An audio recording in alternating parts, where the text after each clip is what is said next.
তার অবশ্যই একটি আইনি ভিত্তি প্রয়োজন এবং এই ৭২-এর সংবিধান যাতে পরিবর্তন না হয়, পুরনো ফ্যাসিস্ট কাঠামো যাতে রয়ে যায়, তার জন্য নানান অপচেষ্টা কিন্তু দেশের ভিতরে দেশের বাইরে থেকে করা হচ্ছে।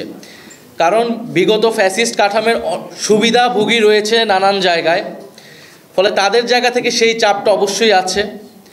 এবং আমরা মনে করি যে কিছু কিছু রাজনৈতিক দলও আপোষ করেছে বা সেই ফ্যাসিস্ট কাঠামোটাকে টিকিয়ে রাখতে, অক্ষুণ্ণ রাখতে চেষ্টা করেছে নানাভাবে। কিন্তু জাতীয় নাগরিক পার্টি এবং আরও কিছু রাজনৈতিক দল এবং অভ্যুত্থানে অংশ নেওয়া ছাত্র জনতার চাপেই কিন্তু সরকার এই কমিশন গঠন, ঐক্যমত কমিশন গঠন, সংস্কার প্রক্রিয়া নিয়ে আলোচনা এবং জুলাই সনদ পর্যন্ত এতদূর এসেছে।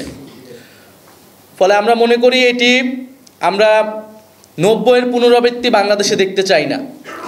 জুলাই গণ অভ্যুত্থানের সময়ই আমাদের এই উপলব্ধি ছিল